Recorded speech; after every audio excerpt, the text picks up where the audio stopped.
停营业哈，应该给他3天的时间去消毒。不过我们会保留那个快筛的能力。另外一个是门诊哦，现在只有。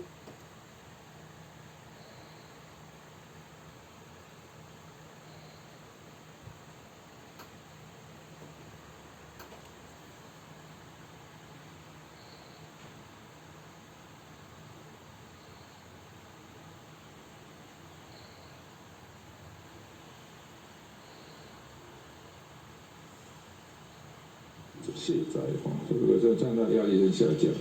那进入做内部的整理，那期望它在最短的时间内哈，可以重新满载哈。